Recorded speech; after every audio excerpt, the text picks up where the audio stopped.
Terima kasih Bapa yang baik, kami bersyukur karena segala kebaikan-Mu dalam hidup kami. Dan kami sungguh menikmati-Mu Tuhan dalam pujian penyembahan kami.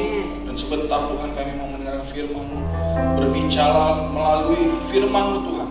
Jamah setiap hati kami. Kami tahu kami datang, kami pulang, kami tidak sama lagi.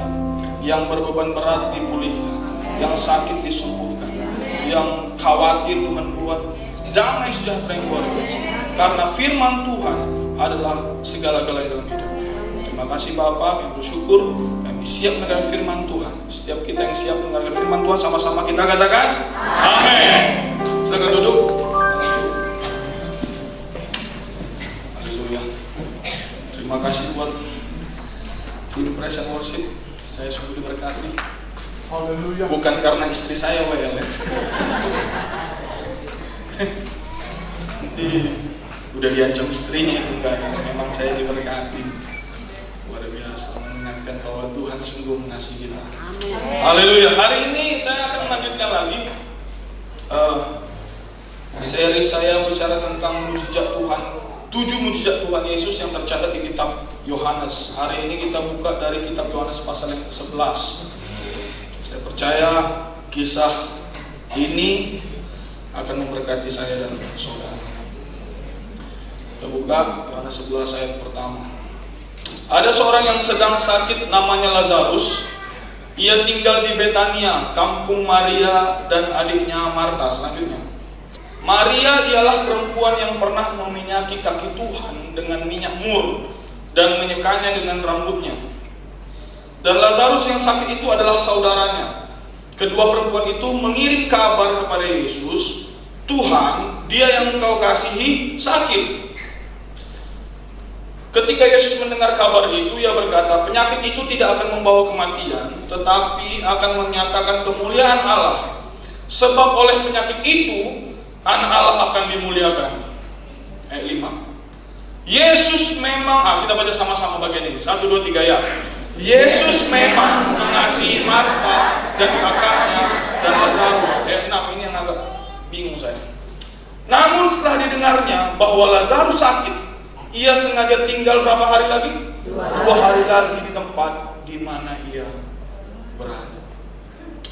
Bapak Ibu, kalau hari ini saya lagi contohnya pergi ke Jakarta, baru tiba-tiba saya dapat WA dari istri saya, sayang aku lagi sakit ini, datang cepat-cepat. Apa yang logikanya terjadi? Saya akan langsung booking tiket, mahal pun saya beli. Kalau enggak bahaya kan? Udah dibilang lagi sakit, udah selfie lagi kan, wow, pakai apa, kompres segala macam.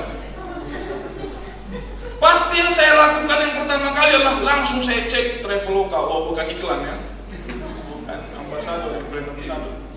Kenapa? Karena saya mengasihi istri saya. Nah, di ayat 5 tadi kita baca sama-sama, memang Yesus mengasihi Maria, Marta, dan Lazarus. Tapi ayat 6 dikatakan Yesus sengaja. Kayak mana ini? Siapa yang ahli bahasa Indonesia ini? Dia bilang tadi dia memang sayang, tapi dicatat lagi. Jangan bilang ini salah catat. Alkitab kita dituntun oleh Roh Kudus. Ia sengaja tinggal 2 hari lagi. Nah ini ya. Tapi satu hal yang bisa kita pelajari sama-sama. Waktu Tuhan, ya, kita masih menunggu-nunggu jawaban Tuhan. Waktu kita rasa Tuhan, kok kayaknya sengaja Tuhan ini ngerjain saya. Aku udah minta dari 2 tahun yang lalu. Aku udah doakan ini dari 10 tahun yang lalu. Kok belum datang-datang juga? Bukan berarti Tuhan tidak sayang sama saya, tidak sayang sama saudara. Ayat 5 katakan, Yesus memang mengasihi mereka, tapi dia sengaja. Pak, aku nggak paham Pak. Banyak hal yang tidak bisa kita pahami di Alkitab. Salah satu ayat dikatakan begini, Yohanes pasal 9 itu. Jadi ada orang buta minta didoakan sama Tuhan Yesus. Baru Yesus ngapain? Meludah tuh. Cuy, udah dia ke debu tanah itu, di adonnya dia kayak kue, jadi donat atau saya nggak tahu. Dibikin tuh katanya. Coba hari ini Pak Supi minta saya doakan, saya ludah, cuy. Bisa saya dilaporkan polisi sama Pak Supi. kenapa Tuhan harus jurusnya meludah ke tanah? Saya juga sampai hari ini, kenapa? Saya nggak paham, Tuhan kok kau sayang, tapi kok kau sengaja tinggal 2 hari lagi. Dulu belum ada Grab, Maxim yang bisa cepat dari sini langsung meluncur. Berarti dia tinggal 2 hari lagi, belum lagi perjalanan kan? Belum bisa kita pesan armada di sini kan? Gitu. Berarti dia sudah tinggal 2 hari lagi, proses jalan lagi di situ. Nah, maka kita tahu ujungnya kan apa, nanti kita bahas ya kan? Nah, yang saya menarik adalah satu juga bahwa Tuhan tidak terburu-buru dalam hidup kita. Kita yang terburu-buru. Saya kemarin beberapa hari yang lalu makan, saya ajak Pak Chelsea, untung Pak Chelsea bilang lagi sibuk. Saya udah nunggu 15 menit atau 20 menit sama istri saya pesan makanan. Tak datang makanannya. Enggak sabar saya, ayo yang pergilah kami meninggalkan tempat makan itu. Untung Pak Chelsea bilang, Pak saya nggak bisa, kalau dia jadi datang saya udah pergi dari tempat itu. Kita nggak sabar, generasi kita ini generasi instan, makanya makanan Indomie instan cepat gitu. Makanan yang cepat itu cepat disukai. Kita pengen segala sesuatu itu cepat. Nah Tuhan tipenya lebih sering saya lihat di Alkitab tidak terburu-buru.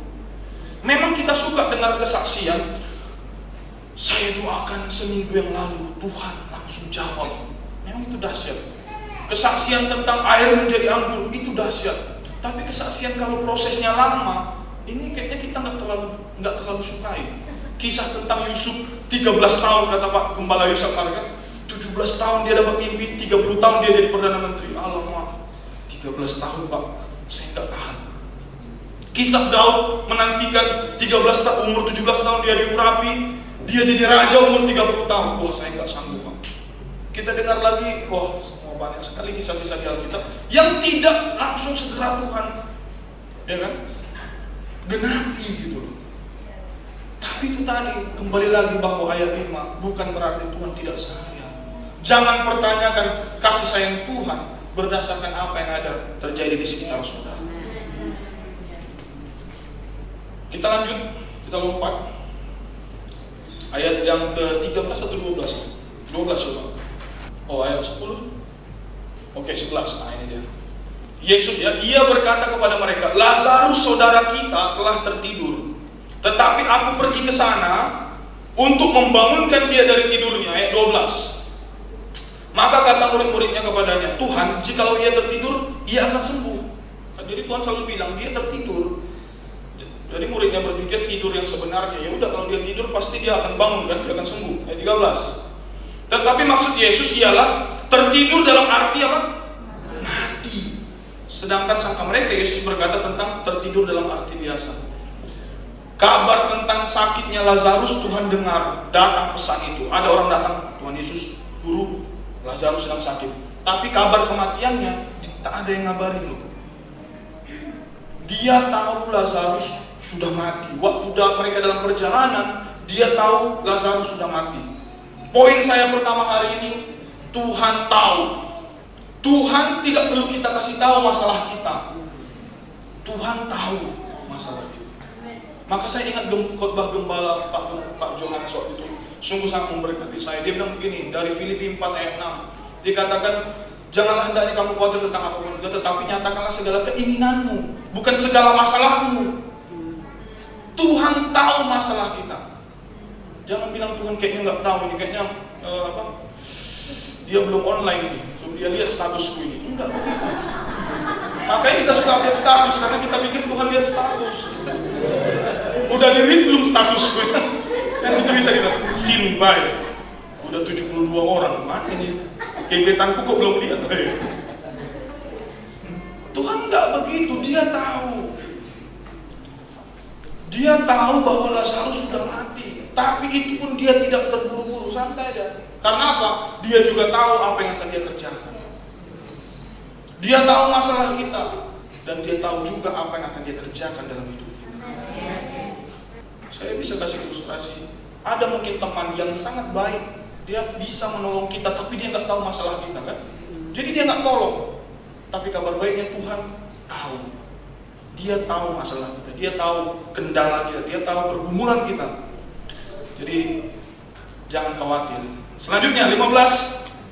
Tapi syukurlah, nah ini dia enggak kecolongan, tapi dia bilang apa? Syukurlah aku tidak hadir pada waktu itu. Kenapa? Supaya kamu dapat belajar percaya. Jadi saya rimang-rimangi. Jadi kalau hari ini Tuhan tidak terburu-buru dalam hidup kita, Dia mau kita belajar apa? Belajar percaya.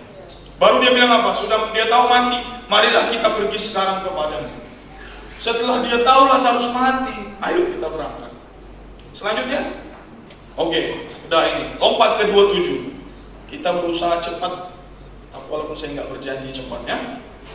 27, akhirnya Tuhan Yesus sampai ke tempat Lazarus. Tapi sebelum sampai, Marta udah jalan, berlari-lari karena dia dengar Tuhan Yesus sudah datang. Jawab Marta begini, ayat 27, ya Tuhan, aku percaya bahwa Engkaulah Mesias, Anak Allah, Dia yang akan datang ke dalam dunia. Selanjutnya 28. Dan sesudah berkata demikian, ia pergi memanggil saudara Maria dan berkata, Guru ada di sana dan dia memanggil engkau. Oh, lompatin kecepatan. Ayat 21, sorry, langsung Maria ya, Marta belum. Nah ini dia. Maka kata Marta kepada Yesus, Tuhan, sekiranya engkau ada di sini, saudaraku pasti apa? Tidak mati. Tuhan Yesus sudah datang. Ya Marta ini sering gambaran kita juga. Tuhan Yesus sudah hadir, Dia siap melakukan mujizat, Dia mau memberikan mereka jawaban bahkan melebihi dari pengharapan mereka. Tapi jawaban Marta, sambutan Marta yang pertama adalah, kau baru datang. Dia mau bilang, ngapain lu lagi datang bro? Udah terlambat. Sekiranya engkau ada di sini, dia salahkan Tuhan. Gara-gara kau, Lazarus sudah mati. Seandainya kau datang lebih cepat. Kadang kita juga salahkan Tuhan. Tuhan, seandainya kau jagai dulu diriku cinta pertama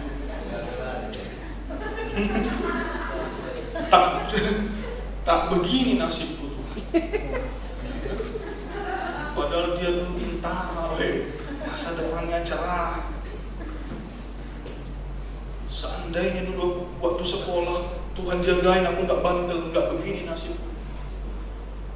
Karena apa? Saya tahu apa yang menjadi dasar Marta ngomong seperti ini. Marta punya konsep mujizat Tuhan itu apa itu? Kesembuhan. Dan yang terjadi adalah Lazarus sudah mati, sudah lewat. Apalagi yang Tuhan bisa buat? Karena mujizat yang harus Tuhan buat adalah kesembuhan. Begitu dalam otak Marta. Kita juga kadang-kadang kita kotak-kotaki Tuhan. Tuhan, mujizat itu yang ini nih. Tuhan, aku mau kerjaanku di bidang manajemen. Tiba-tiba kita kerja di bidang apa? Marketing. Nggak cocok ini Tuhan. Padahal kita nggak tahu lewat marketing itu Tuhan bisa pakai kita. Di sini Marta mempertanyakan keterlambatan Tuhan. Selanjutnya 22. Tetapi sekarang pun aku tahu bahwa Allah akan memberikan kepadamu segala. Dia tahu kok Tuhan sanggup, tapi dia masih mempertanyakan. Selanjutnya, kadang-kadang kita ya, baru Yesus bilang begini, saudaramu akan bangkit. Dia bilang Tuhan selalu aja, dia enggak bilang ya Marta salah aku, enggak begitu. Dia tidak kecolongan, dia bilang saudaramu akan bangkit. 24. Respon Marta, aku tahu katanya, aku tahu bahwa ia akan bangkit pada waktu orang-orang bangkit pada akhir zaman. Tuhan bilang dia akan bangkit. Baru dia bilang, iya aku tahu. Waktu nanti kau datang lagi. Tuhan mungkin pengkhotbah waktu saudara lagi berkumpul pengkhotbah atau saudara dengar firman Tuhan, saudara baca ayat Alkitab, dan Tuhan adalah sumber sukacita. Iya nanti pas nanti aku udah punya pacar baru aku sukacita. Kita menjauhkan mujizat itu. Mujizat sudah datang, kita bilang nanti. Selanjutnya ayat 26. Menarik ini. 25. Jawab Yesus begini, akulah kebangkitan dan hidup. Barang siapa percaya kepadaku, ia akan hidup walaupun dia sudah mati. Haleluya. Bahasa Inggrisnya I am the life and the resurrection. Bukan I will. Dia katakan sekarang bahasa Inggrisnya I am itu sekarang. Jadi Tuhan bilang hari ini sekarang, Tuhan mau sekarang. Baru kenapa pertanyaannya, kenapa Tuhan bilang akulah kebangkitan dan hidup? Kenapa nggak dibilangnya yang lain? Karena pada saat itu masalah yang terjadi adalah Lazarus sudah mati. Lazarus sudah terbaring mati selama 4 hari. Penelitian mengatakan ada namanya mati suri. Bahasa Inggrisnya near life death experience.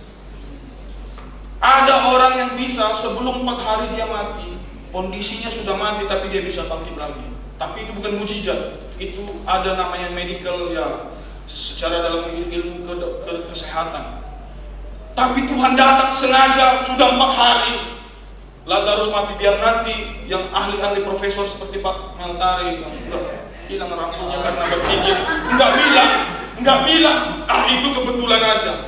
Dia sengaja datang 4 hari mengatakan, ya aku memang adalah kebangkitan dan hidup. Baru apa lagi? Dia bilang, karena itu kematian, dia ngomong akulah kebangkitan dan hidup. Hari ini apa pergumulan kita? Tuhan datang hari ini. Dalam hidup kita dia ngomong sesuai dengan kebutuhan kita. Kalau hari ini yang masih dipenuhi dengan kegalauan, khawatir, Tuhan bilang akulah damai sejahteramu. Kalau kita yang sedang mengalami pergumulan keuangan, Tuhan bilang akulah sumber kekayaanmu. Ya. Kalau kita lagi masih mencari pasangan hidup, akulah mak comblang terbaikmu. Kalau manusia mak comblangin gagal, saya comblangin satu orang gagal. Baru-baru ini ada teman saya di Bengkulu, dia orang Chinese ya, pacaran sama orang Medan, orang Batak, 6 tahun ditinggal menikah. Sedih dia, stres dia kan. Saya layani, saya doakan, saya kasih buku Jolostan, semangat lagi ya. Bro, kalau ada cewek bro, kenalin ya. Oke, siap. Saya khotbah 1 kali di gereja Pak Olga. Saya lihat ada WL-nya. Kayaknya ini cocok nih.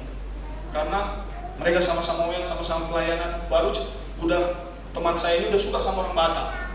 Katanya aku siap menghadapi bro. Wah, luar biasa. Jadi saya pertemukan, saya Zoom bertiga. Saya kenalin ini. Oke, sekarang sisanya kalian ya. Setelah itu nggak jadi lagi hubungan mereka, putus sebelum jadian. Luar biasa. Kalau manusia yang comblangin bisa gagal, tapi kalau Tuhan yang comblangin pasti yang terbaik. Jadi dia katakan I am. Makanya dikatakan Alkitab di Perjanjian Lama, Tuhan bilang aku adalah aku. Tergantung saudara apanya Tuhan dalam hidup saudara. Sekarang kita tinggal mau mefokuskan kita kepada masalah kita. Kita fokus kepada masalah yang terjadi dalam hidup kita, atau kita fokus kehadiran Tuhan dalam hidup kita. Dia datang loh. Dan pada saat itu Tuhan tidak maha hadir. Dia tidak omnipresence. Waktu dia di tempat lain, dia tidak bisa ada di tempat yang lain dengan bersamaan. Tapi hari ini Tuhan ada dalam hati kita. Hari ini Tuhan ada di sini, di Batam, di GKKI Rosdale, dia juga ada di Australia, dia juga ada di Amerika. Di mana-mana dalam hati kita dia ada. Harusnya omongan kita, ekspektasi kita yang bisa Tuhan kerjakan dalam hidup kita, bukan masalah kita. Amin. Selanjutnya 32. Keempat, ketemu dia sama Maria. Setibanya Maria di tempat Yesus berada dan melihat dia, tersungkurlah. Sama, walaupun ya banyak ahli bilang ya beda cara Maria ngomong, tapi menurut saya sama aja. Tuhan, sekiranya engkau ada di sini, pasti saudara tidak mati. Kalau ahli bilang Marta ngomongnya marah-marah, Maria ngomongnya dengan lemah lembut. Lanjut. Bukan itu yang saya mau lihat, lanjut selanjutnya. Oh ya, ini dia, 33. Ketika Yesus melihat Maria menangis dan juga orang-orang Yahudi yang datang bersama-sama dengan dia, maka apa? Maskullah hatinya. Artinya sedih dia. Ia sangat terharu dan berkata, 34, di manakah dia yang kamu baringkan? Waktu dia yang mereka semua sedih, dia mulai jadi sedih juga. Baru dia tanya di mana? Baru jawab mereka, Tuhan, marilah dan lihatlah. 35. Maka menangislah Yesus. Ayat terpendek di Alkitab. Jesus wept. Maka menangislah Yesus. Pertanyaannya, Yesus menangis karena apa? Yesus menangis karena terlambat? Wah, ini kan pertanyaan ABCD ya. A, karena dia terlambat. B, karena dia tidak sanggup. C, apa? mereka semua nangis. Tadi dikatakan maka maskullah Yesus waktu dilihatnya mereka semua sedih. Dia sedih. Tuhan Yesus tahu dia mau kerjakan apa. Kenapa? Dia bilang apa tadi? Ini untuk memuliakan nama Tuhan. Dia tahu kok apa yang dia mau kerjakan. Dia tahu ending cerita ini seperti apa. Tapi kenapa dia nangis? Karena dilihatnya mereka semua nangis. Saya percaya bapak-bapak di sini, ibu-ibu tahu artinya, lebih paham. Kalau lihat anak bapak ibu sedih, sedihlah anak bapak ibu kan. Baru tiba-tiba bapak ibu bilang, yang bilang sama suami istri, ayo kita pesta, anak kita sedih. Ada yang begitu. Ini perlu dibawa ke rumah sakit jiwa ini. Udah sedih anak kita, yuk kita pesta yuk. Akhirnya yang kita doakan, pasti kalau kita lihat anak kita sedih, pasti kita sedih, kita coba hibur dia. Kenapa nanti? Apa yang kurang? Mau makan KFC? Oh, yaudah. Oh, sana kau ke kamar enggak ya? Karena mereka sedih lah, Tuhan Yesus sedih. Maka poin yang kedua, saya catat di sini adalah Tuhan peduli. Tadi yang pertama Tuhan tahu. Poin kedua, Tuhan peduli pada kita. Dia nggak senang. Saya nonton film ada Marvel, ini sesat juga. Jadi hati-hati kita. Makanya ada bagus kata Joseph Prince. Bagaimana pendidikan parenting itu sebenarnya sederhana, salah satu katanya. Tonton yang mereka tonton, dengar musik yang mereka dengar. Jadi waktu saya tonton film Marvel itu, menggambarkan Tuhan kejam juga Marvel itu saya pikir. Jadi ada orang sungguh-sungguh dia bertuhan ini. Dia punya dewa lah kan, dewanya di satu surga namanya saya lupa. Jadi waktu dia masuk ke surga itu, dewanya lagi santai-santai makan pisang, ada pelayan-pelayannya. Baru dia bilang, oh Tuhan, aku sudah melayani dengan sungguh-sungguh. Sekarang aku layak mendapat kebahagiaan. Mau kau bahagia, mau kau nggak bahagia, nggak urusanku. Bukan begitu Tuhan kita. Tuhan kita yang seperti ini, dia dapat merasakan apa yang kita alami. Makanya dia juga dicobai, tapi dia tidak jatuh dalam dosa. Dia tahu kok kita bergumul selama kita di bumi. Maka dia tunjukkan dengan apa? Dia menangis. Bukan karena dia tidak sanggup, tapi karena dilihatnya anak-anaknya sedih. Maka hari ini saudara, ada orang bisa tahu masalah kita, ya kan? Mungkin ada yang punya masalah, aku dengar dia punya masalah, tapi dia nggak peduli. Tapi yang ini Tuhan kita, dia tahu dan dia peduli. Amin. Maka menangislah Tuhan. 36. Kata orang-orang Yahudi, lihatlah betapa kasihnya. Waktu dia sedih itu, menangis, orang pun melihat betapa sayangnya Tuhan sama mereka. 37. Tetapi beberapa orang di antara mereka, ia yang memelihara mata orang buta, tidak sanggupkah ia bertindak sehingga orang ini tidak mati? Masih ada juga yang meragukan. 38. Maka masuklah pula hati Yesus, lalu ia pergi ke kubur itu. Kubur itu adalah sebuah gua yang ditutup dengan batu. 39. Kata Yesus, angkat batu itu, Marta. Angkat batu itu. Marta bilang begini, Marta, saudara orang yang meninggal itu berkata begini, Tuhan, ia sudah berbau, sebab sudah 4 hari dia mati. Ya itu tadi ya faktanya bahwa dia sudah lewat 4 hari, dia sudah berbau. Jawab Yesus, bukankah sudah kukatakan kepadamu, jikalau engkau percaya, engkau akan melihat kemuliaan Allah. Satu aja syaratnya, kita perlu percaya. 41. Maka mereka mengangkat batu itu, lalu Yesus menengadah ke atas dan berkata, Bapa, aku mengucap syukur kepadamu karena engkau telah mendengarkan aku. Yang satu Tuhan Yesus kerjakan adalah dia mengucap syukur. Maka saya nanti ada kesempatan beberapa minggu lagi khotbah, saya akan bicara tentang doa. Saya lompati kisah tentang mujizat dalam kitab Yohanes. Saya akan bicara tentang doa. Sering sekali doa kita ya kurang tepat. Nah, di sini Tuhan Yesus menunjukkan, padahal pada waktu itu ada kematian, tapi yang doa dia adalah satu, dia mengucap syukur. Kenapa? Karena Tuhan selalu mendengar aku. Amin. 42 selanjutnya. Karena orang maka dia ngomong keras. Yang 43. Dan sesudah berkata demikian, berseru ia dengan suara keras. Apa katanya? Sama-sama kita baca. 1, 2, 3 ya. Lazarus, marilah keluar. Ini dia. Ini poin. Di sini titik baliknya Bapak Ibu. 44. Orang yang telah mati itu datang keluar, kaki dan tangannya masih terikat dengan kain kapan dan mukanya tertutup dengan kain peluh. Kata Yesus kepada mereka, bukalah kain-kain itu dan biarkan ia pergi. Bapak Ibu, mujizat terjadi, mujizat tidak terjadi sampai Tuhan Yesus ngomong, Lazarus keluar. Waktu Yesus nangis, tak terjadi mujizat. Waktu Yesus tadi lagi jalan mau ke sana, enggak terjadi mukjizat. Sampai Tuhan Yesus ngomong, Lazarus keluarlah. Saudara, maka sampai penulis Amsal dapat hikmat dari Tuhan. Dia katakan begini, hidup dan mati dikuasai oleh lidah. Karena begitu dahsyatnya omongan kita.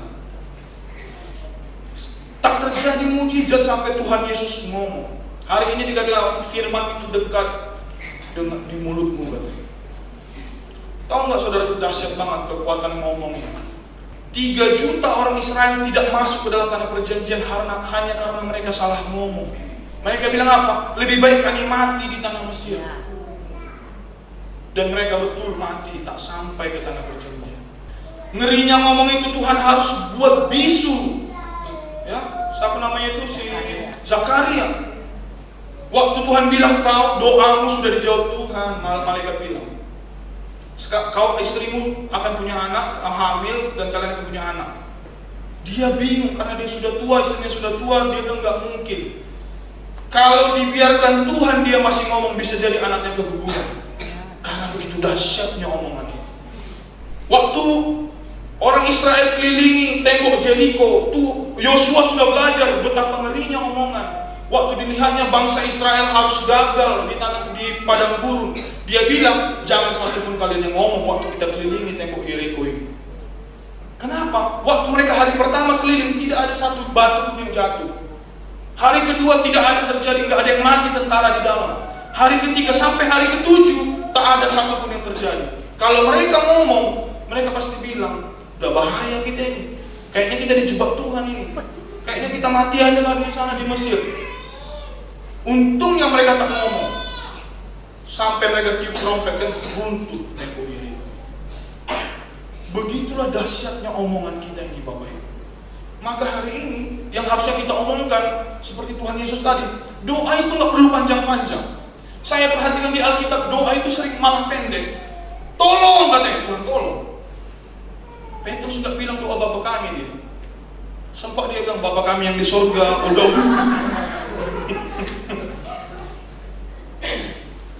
Doa kadang-kadang kita buat Tuhan itu serasa jauh, raja yang sangat sangat pengen dihormati sekali.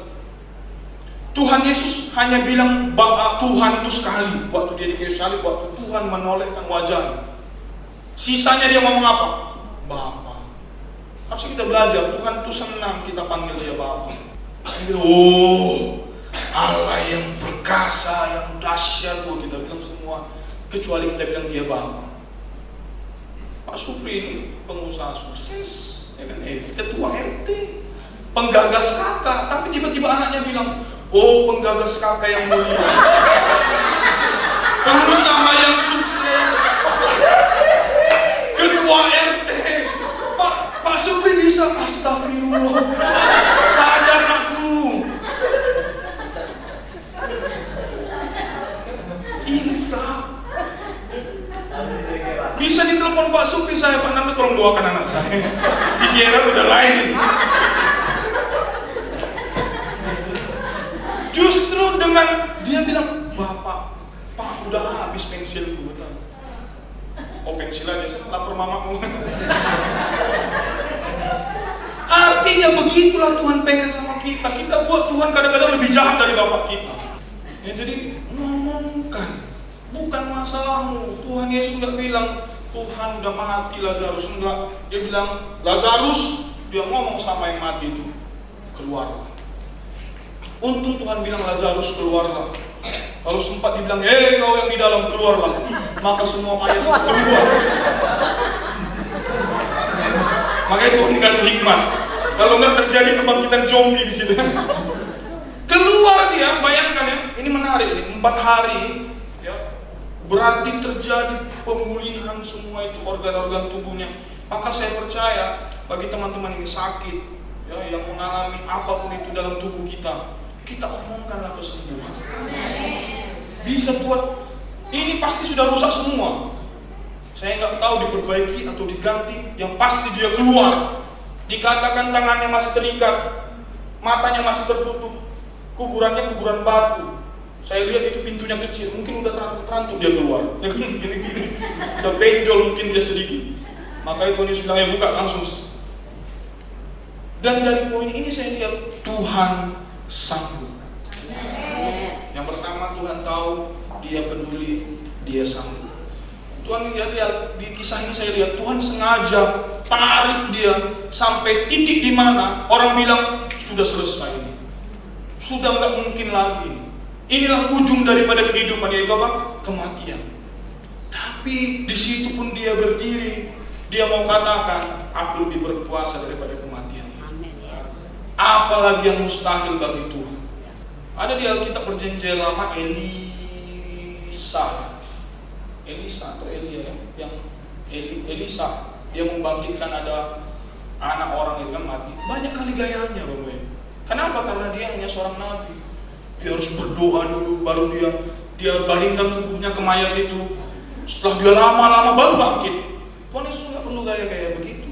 Dan hari ini kita harusnya juga tak perlu gaya-gaya begitu. Doakan orang, minyak orapan. Tapi kalau yang masih percaya begitu ya, tapi saya pikir enggak. Kuasa itu sudah ada dalam diri kita. Bukan karena minyak urapan itu, karena ada Tuhan dalam diri kita. Tapi kalau masih pakai minyak urapan, ya nggak apa-apa. Ya, daripada yang penting kita percaya Tuhan yang sembuhkan kan. Baru Tuhan sanggup. Ada orang, contoh saya teman kita punya, dia tahu kita punya masalah. Oh, kawanku ini punya masalah Pak Nando lagi butuh, ada masalah itu. Dia peduli, dia pengen tolong saya, datang dia ke rumah saya. Bro, ada masalah apa? Aku mau bikin pelayanan baru di Kalimantan, butuh uang 50 miliar. Waktu dia dengar 50 miliar, dia mundur. Waduh, dia tahu, dia peduli, tapi dia tak sanggup. Tapi Tuhan, kita belajar hari ini dari kisah ini, 3 hal penting banget kita tahu. Dia peduli, dan dia sanggup. Kalau begitunya Tuhan yang kita sembah, kalau begitunya Tuhan kita, harusnya kita ekspektasi kita berbeda. Dan dia hari ini selalu ada dalam hati kita, enggak keluar masuk lagi dia, enggak naik turun lagi dia. Dia ada selalu bersama dengan kita. Harusnya yang kita omongkan, seperti saya ingat kata Pak Gembala itu, bukan masalahmu yang kita ceritakan kepada Tuhan, tetapi kita katakan apa yang ingin terjadi dalam hidup kita. Ya kan? Nyatakanlah segala keinginanmu dengan doa dan ucapan syukur. Kenapa ucapan syukur? Kita mengambil langkah iman bahwa Tuhan sudah menggenapinya dalam hidup kita. Yesus ngomong, aku bersyukur. Kenapa? Karena dia sudah lihat Lazarus sudah bangkit. Hari ini Bapak Ibu, jangan lagi tanya seperti Marta, kapan Tuhan? Kok kau terlambat? Kapan kau ubah istriku Tuhan? Wah, kurang ajar istri. Kapan kau ubah suamiku Tuhan? Gak pernah dibilangnya I love you. Waktu pacaran I love you terus. Udah pun mau selesaikan telepon, udah panas handphone, dibilangnya kau matikan dulu. Baru si cewek bilang kau lah duluan. Sampai besok tak mati-matikan. Akhirnya video call mereka sepanjang malam, tapi tidur. Ada orang pacaran gitu saya lihat. Jadi video call mereka tidur. Saking tak mau berpisahnya. Zaman saya belum ada video call berarti. Pakai wifi lah gitu kan. Jadi yang kita bisa pelajari hari ini adalah jangan pertanyakan yang belum terjadi itu, tapi kita percaya karena dia tahu dia sanggup, dia tahu dia perlu, dia sanggup. Mari kita sama-sama mengucap syukur karena Tuhan pasti menyelesaikannya.